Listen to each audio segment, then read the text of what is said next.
Good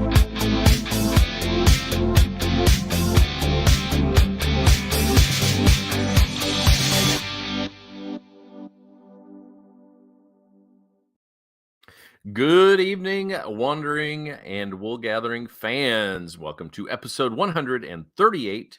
On tonight's episode, we are going to review the latest Marvel movie, Antman and Wasp Quantumania. I'm going to tell you right now, spoilers, spoilers, spoilers. If you don't want to know about this movie, don't listen because we're going to spoil it. And we're also going to briefly talk about the latest video from NF called Hope. So if you're interested in any of that, hang around and find out what we think. If you like what you see and hear tonight, subscribe and leave a comment. Feel free to share with your friends. And joining me, as always, is the man himself, Metalhead Mundy. Step inside into his mind. It's boy band time. It's Metalhead Mundy. Hey, there he is. Hey, ho, hey. What'd you call me? Oh. I didn't say that. It's fighting words. But not if I like it. Not if I like it. What's going on? Not much. Had some nerd time this weekend. Big Marvel movie drop, so had to go check that out. Exciting. I took some kids from my graphic novel club on Thursday to check it out. And these kids are knuckleheads. So we go in, there's nobody in the theater. And where do they go? The front. The very back row, all the way up at the top. When that, the midsection where you got the front row with all the leg room? Yeah. They skip that one. And they skip the back row of the front section, which are your two primo spots in the theater, to go to the back. So... No, I don't do that. If I'm paying to see a movie, I want it to be bigger than what my TV looks. Correct. You know? Get closer. Yeah. So. Yeah. That one section is primo. You got the little railing in front of you. You kick your feet out. It is definitely the place to be. That's where we sat Saturday when we saw it. How was your theater? Was it very crowded? Not really. Kind of, patchy here and there. Yeah, I didn't look and see what the numbers were, but I think outside of us, there were maybe 8 other people in there on opening day. But it was at 4. We went to the early show. I saw something earlier today. I think the opening weekend was like right around 104, 105 mil. Not too bad, I guess. Yeah. Although, no, we'll talk about that later. Never mind. We'll dig in too far if we continue down this route. So, but in other comic book news, I just sold a couple of items so that I could try to fill in my last. I'm getting pretty close on my Daredevils. I'm going to get down to the point where they're going to be pretty expensive. So those will be like the only couple I have left here shortly. That's very exciting. Very exciting. So I don't know. That number 1 is going to be a total rag. It's going to end up being like a 0.5 just so I can say I have it. Unless you want to like refinance your house. Well, I don't know. It's kind of weird. Like, I just can't, like, so you can get maybe a decent one for 5,000 to 7,000. It's an investment. It's not like you're just throwing money away, but there's just something in me that just says, yeah, I'd much rather retire way earlier than than do that. Yeah. So it's going to be a rag. Yeah, there's I'm not gonna say his name or blow up his spot or anything, but there's someone here in town where we live that's quite a high-end collector, and I've seen pictures. He sent one picture to a friend of ours where he had graded copies of Action Comics #1, #7, and Superman #1. I think I know who you're talking about. Yeah, I'm sure you probably do. But what was the grade on the Action? 5. That's like a couple mil. I bet that's at least 1.5 mil for a 0.5 or a 5.0. No, when he got it, it was, I think, $200K. He said. When did he buy that? I thought the one that sold for $2.13 million wasn't better than a 5. I don't know about that. Oh, we're gonna find out. The story I got, he paid $200K for it. So Wow. Well, and it also depends on when you purchased it, because those high dollar $1 million ones were in the past 10 years. yeah, well, it's graded, so well, that's true too. Yeah. Interesting. Okay. Well, I'm jealous of that, because who wouldn't want an Action #1 graded sitting in your house? Yeah, right. Okay, maybe I wouldn't want it sitting in my house, but right. I definitely would at least like to hold it, get a picture with it, and then sell it, and then quit my job immediately. Something like that. Hold on 1 second. My my power plug fell out. I gotta get it in, or I'm gonna die. That's pretty much how my computer works now too. So I understand that. Did you entertain the crowd while I was gone? Well, I told him that's how mine works too, pretty much. If it's unplugged for more than a minute or two, it will die. It's been unplugged for hours, actually, but it went back and forth to school, and I didn't plug it in. But anyway, all right, let's get rolling. We got stuff to talk about, and I know I'm a much bigger NF fan than you are. You appreciate him, but maybe don't love him. But I was super jazzed up when his new single and video dropped a couple of days ago, called Hope, from his latest record, which I noticed comes out. Our April is going to be NF, Metallica, Smashing Pumpkins. Okay. So we're going through a rough patch here, and then we're going to get into some pretty good stuff. So that's exciting. Works for me. So I wasn't sure what direction. Like, he'd put some snippets out on Instagram, and it was kind of hard to tell exactly which direction it was going. And he could have put out snippets, 2 or 3 different ones from the same song, because it changes up so frequently, which I thought was kind of a cool touch in this song. But I wasn't sure what direction he was going. Since the last record, he's had a child. Of course, it's been a couple of years. I think it's been 2 years since mixtape, maybe. But I thought it was a fantastic new addition. What do you think? I really like the song. The first time I listened to it, I wasn't really paying attention. So, but I mean, you can, if you're listening to it not paying attention, it's kind of like has a weird intro, gets into kind of a rhythm, you got a head bobbing rhythm, and then it stops. And then it kicks into something else, and then it gets its groove back, and then it stops. Like, okay. But yeah, when I sat down with it, and with the video and everything, and the lyrics and all that, yeah, I mean, it's a pretty damn good song.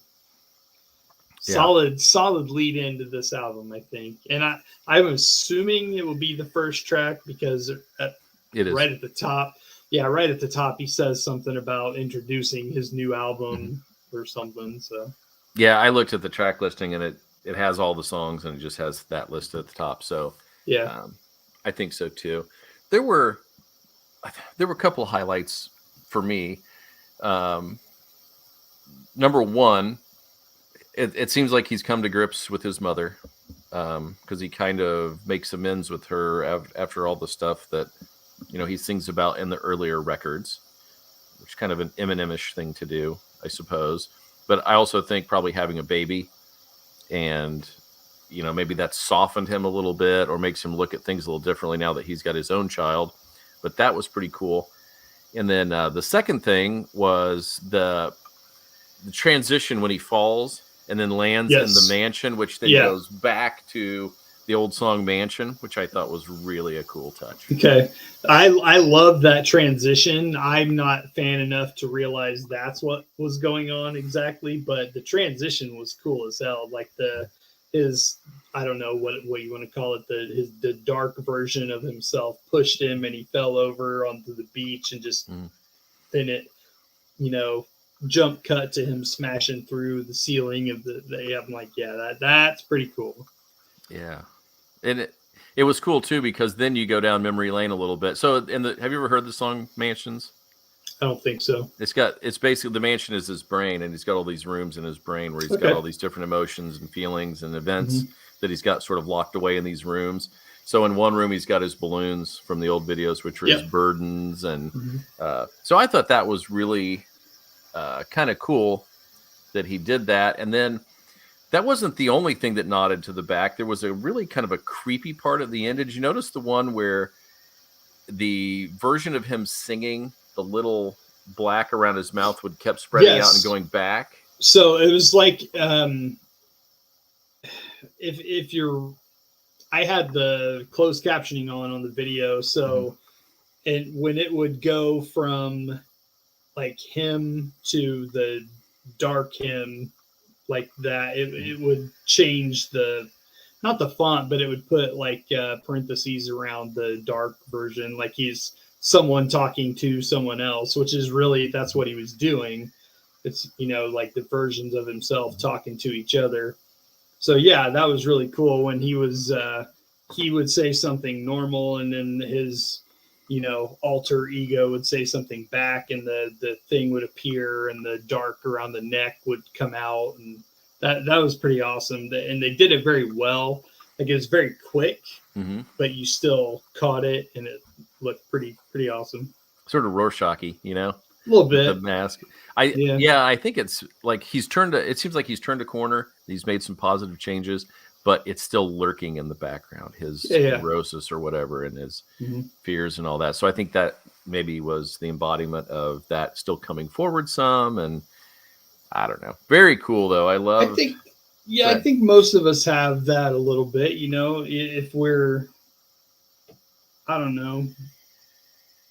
I certainly, speaking for myself, there are times when I've been feeling down or something, and I feel better, but that little naggy voice is still in the back there, like it doesn't take much to, you never quite get rid of it. Creep back in, yeah.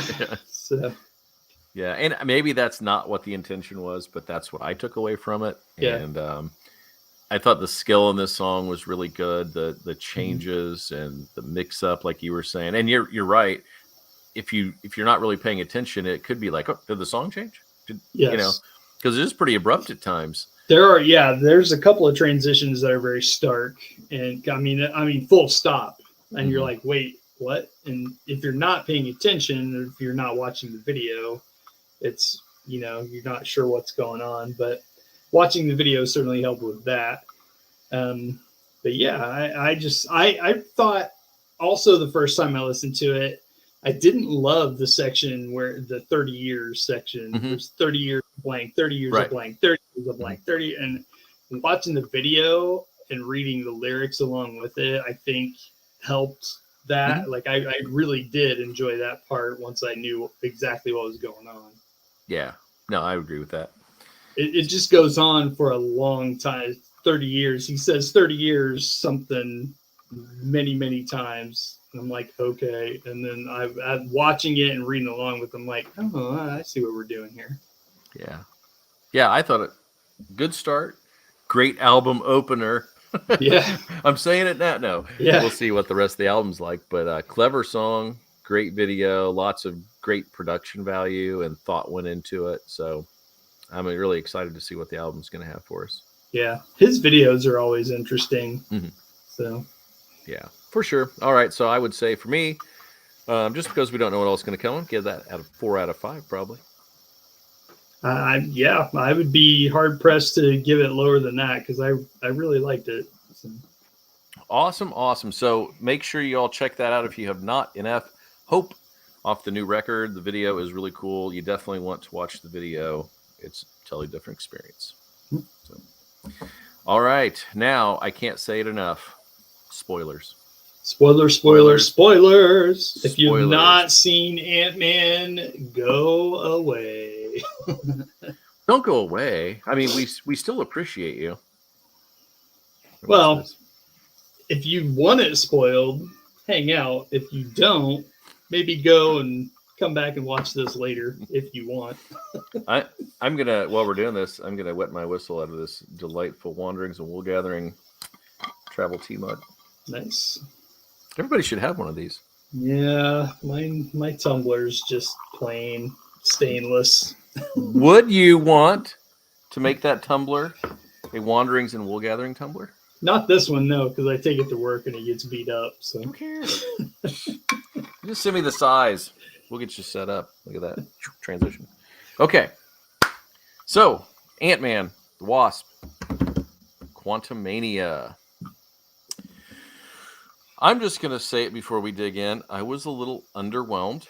I didn't love this one. I didn't hate it by any means. There was never a point in the movie where I was just like, this is garbage. You know, it never approached that level for me.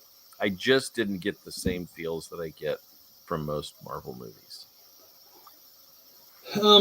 Yeah, I can see that, I guess. I enjoyed it. I've liked the other two Ant-Man movies. I enjoy Paul Rudd. I think he's funny and charming and whatever. The dude, this is the first time I've actually maybe seen his age a little bit. Mm-hmm. He's starting to show that finally a little bit. Finally, you're like wishing it on him. Thank God you're finally he's old. Like 55 and he looks younger than me. So, yeah, I mean, everybody's back except for Luis and the gang. Yeah. Well, we got David Dastmalchian, but in a different role. He was just a voice. So, but yeah, the family, I guess, is back. I should say. So that was cool. And Michelle Pfeiffer had a very expanded role in this one, I feel. So it was really good to see her actually, do a little more acting than she has in the other one or other ones or whatever. Right. And she looks great. It is cool to see Cassie, his daughter, that character step out a little more.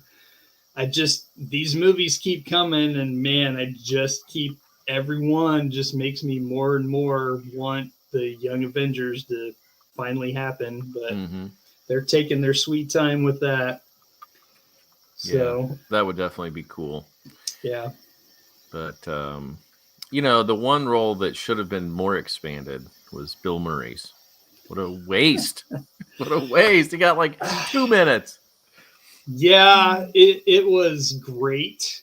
He's so good he's such a good actor. Obviously, he's a great comedic actor. We've loved him in that forever. I don't think he gets enough credit for dramatic turns. And man, what little time he had at this dinner was. I mean, he threw it all in there. He was funny, he was charming, then the turn, and he was, conniving and backstabbing, and it was so good. So good. His delivery just made you like anticipate when he was going to turn. Like you knew it was coming. You knew he was going to be an asshole. And then, but he just kind of kept building up. And it's like, is he just slimy or but so good. I just wish he would have been in it a little bit more, especially as somebody as prominent in this realm as he supposedly was. He got very little time and terrible ending. Poor guy. So, one of my biggest things going into this was I was concerned about how I would feel with them being in the quantum realm as much as it felt like they were going to be, which they were almost the entire movie. And I was just concerned about how that would look. I mean, obviously it's just a ton of green screen. So, but I didn't really, I didn't hate it. It was interesting to look at. It didn't look terrible. And they changed it up enough that it wasn't just, weird swirlies the whole time or, something like that. So, I enjoyed that much more than I thought I would. Yeah, I kind of wondered too if for me the quantum realm wasn't as impactful because it came so close to Avatar and seeing that 3D on an IMAX screen, that world just you felt lived in and it was just amazing. This one felt like a painting, or I don't know, it just didn't feel as interesting to me. And that's probably not a fair comparison just because I had just seen Avatar not long ago, but Well, I don't know. I skipped Avatar. I haven't seen that yet. But yeah, I don't know. I feel like you're almost doing a disservice to anything comparing it to Avatar, because that's, I mean, how long has he spent building that entire world? And I mean, no, you're right, and that's why I said it's probably an unfair comparison. And the good news is that the Quantum Realm was not really the star of yes, this movie. It was an interesting drop in. We got to meet some new people there, but it was really, I mean, if I'm going to say something good about it, it really was a focus on the characters. Yeah, I wish we would have had a little more dynamism, or we would have done something more with Cassie, but otherwise, it was pretty good. And Kang was brilliant. I mean, he was probably the best thing that came out of this movie for me, which is the most important thing that came out of this movie, because this was almost a setup movie for what's to come. Yeah, that was another thing going in. I'm like, okay, Kang's thing is time. So how are they going to tie him to the quantum realm? And they did successfully. I mean, he said basically the other variants of him banished him to the quantum realm because I don't like he was too much, or I guess for them, Yeah, too I mean, he was a straight up murderer. Yeah, too aggressive, too whatever. But I felt like my one complaint with him, his acting was brilliant. This dude is, man. I feel like I would watch him in anything. He's making me want to see Creed 3. I've not seen the other two, so so I need to catch up on Creed so I can watch him in Creed 3. But my biggest problem with the whole Kang thing was I didn't feel like they explained it enough of like why. I mean, they said why he's there, but like that's just it. Like they gave the reason, but they didn't really expand on that too much.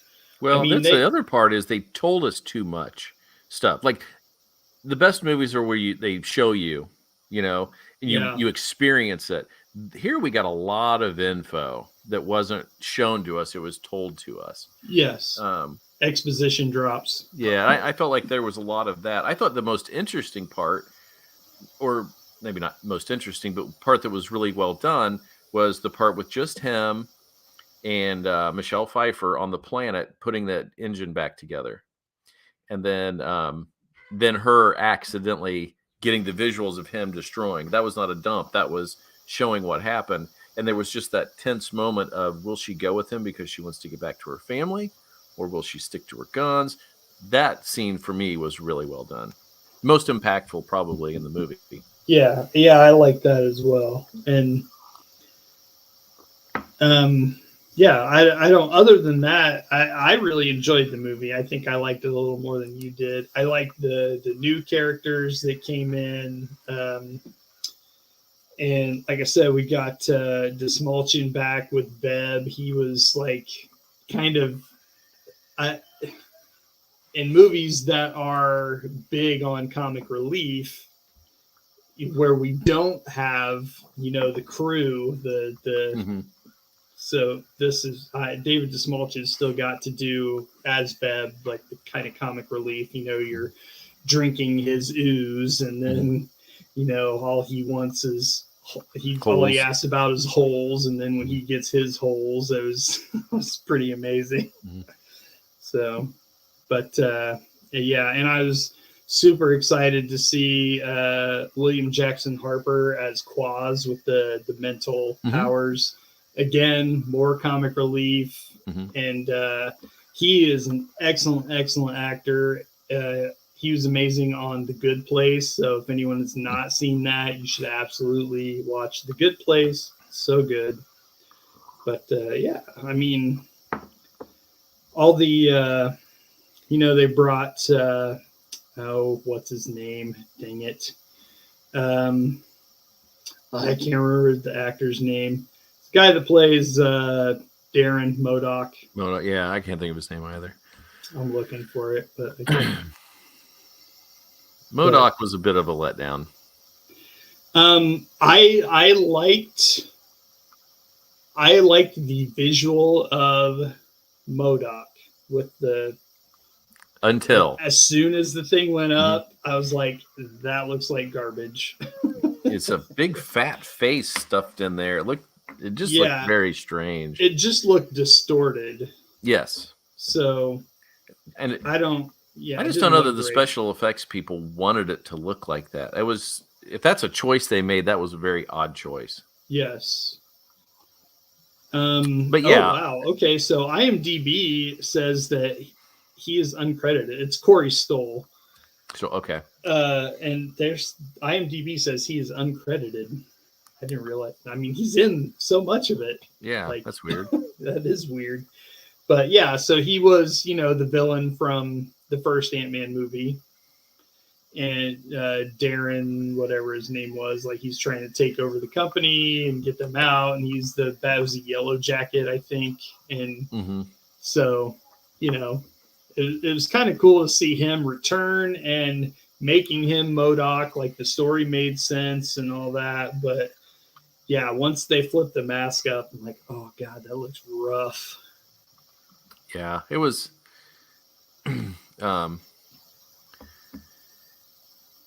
I guess one thing I appreciate is usually in these movies they want to change from the classic look or make things look cool. We got to put the black spandex on or something like that.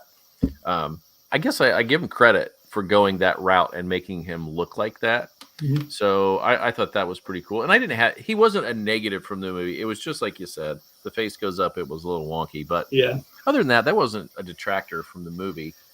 I think one of the biggest, not biggest, but maybe problems that I had was that in the trailer, they show the scene with Ant-Man and Kang at the end where he says, I don't have to win. Just have to make sure you don't win or whatever it is. We both have to lose. We both have to lose. Well, it happens, he gets eaten by the ants. Well, at that point, you're like, oh, well, we know that nothing's going to happen here because he's going to show up in a minute. And then I think they missed an opportunity here to maybe have Ant-Man go out heroically and take him out, but die at the same time. So it doesn't just feel like a filler movie to introduce the next movies. Would have had more impact for me. And then maybe Hank could have donned a suit in the next one. That wouldn't have been a problem. So I think they missed an opportunity there. And another example of spoilers or trailers showing way too much. Oh yeah. Yes. There's a lot of movies if I really want to see, I will avoid the trailers. We've talked about that before because I feel like they show way too much. Him dying, I don't.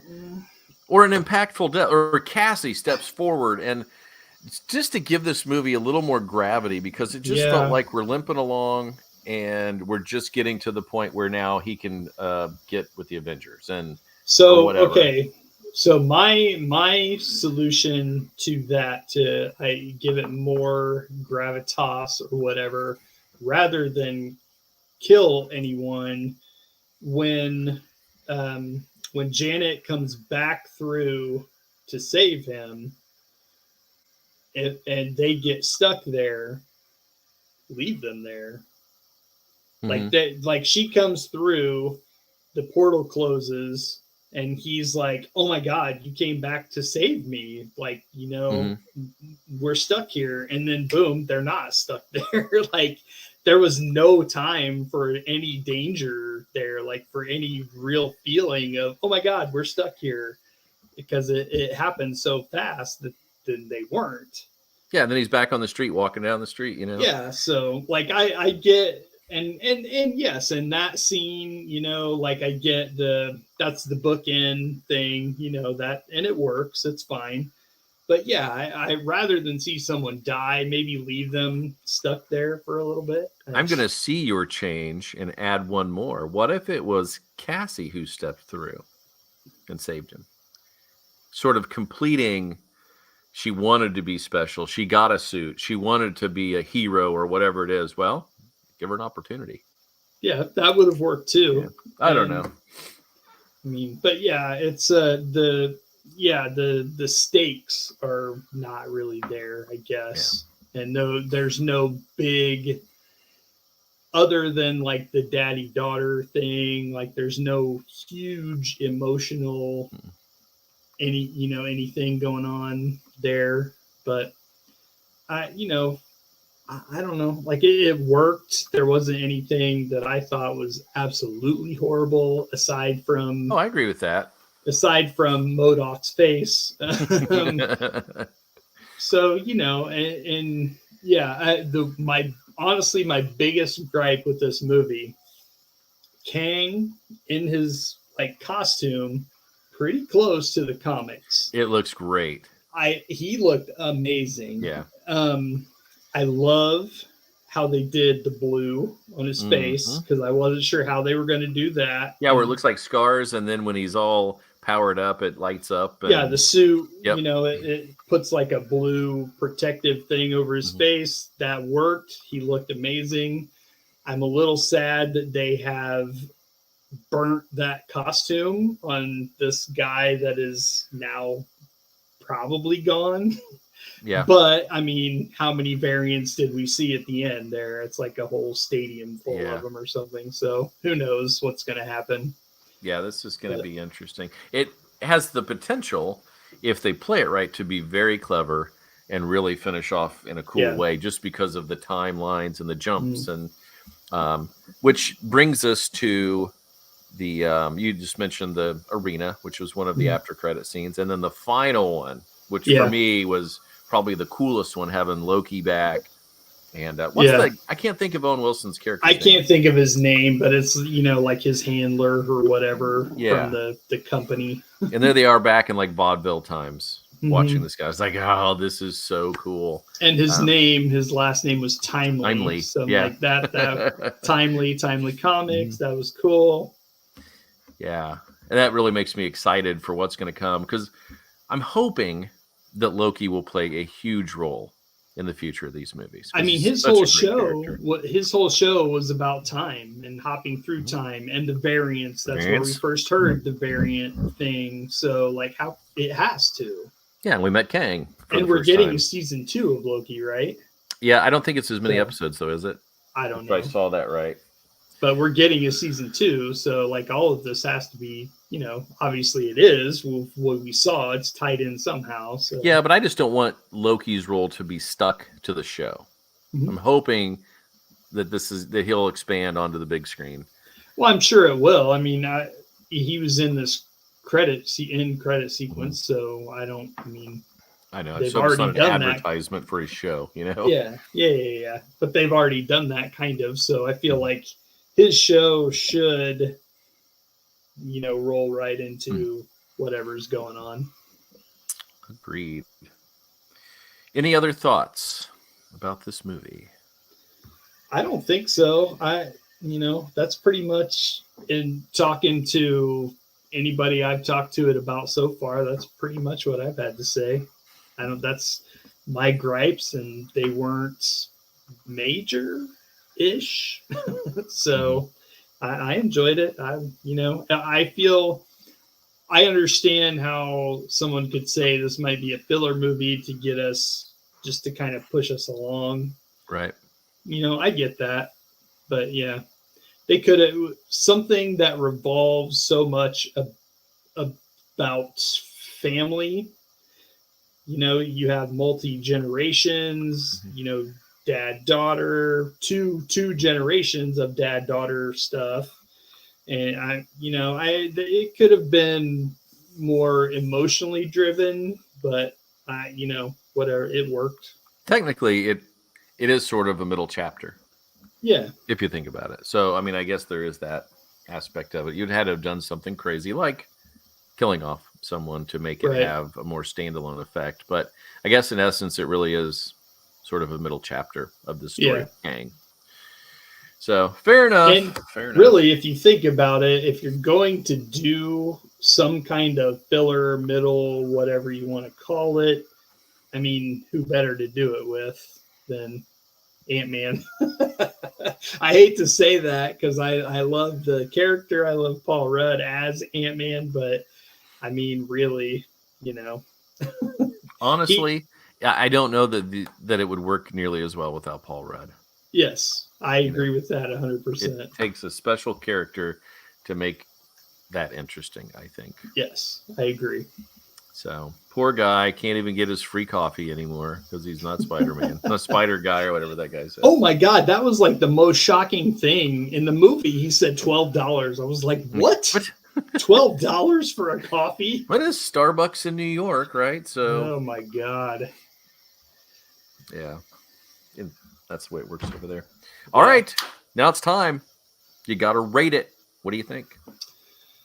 I would probably do this one, maybe 3.5.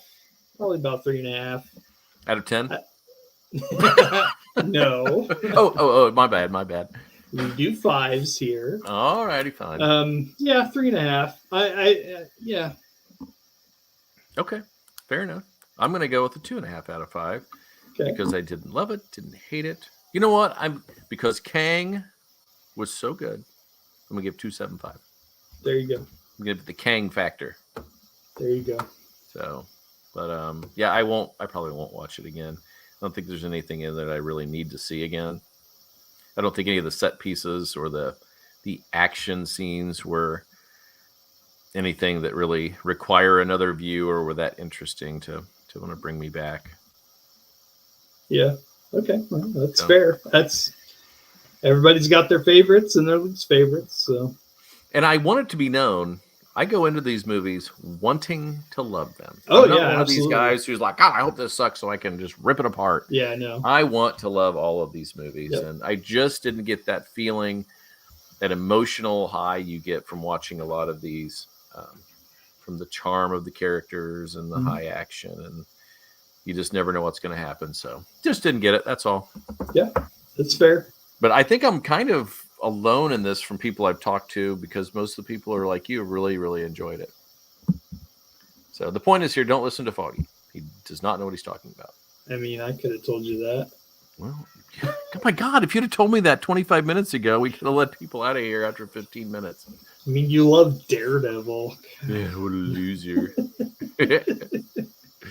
Oh, yeah, he's fighting Punisher right now. Do you like Punisher? I'm going to ask you right here on the air. Yeah. So the two books sort of are colliding now. What are the Punisher issues like? Are they showing the opposite side of this fight with the hand and the fist?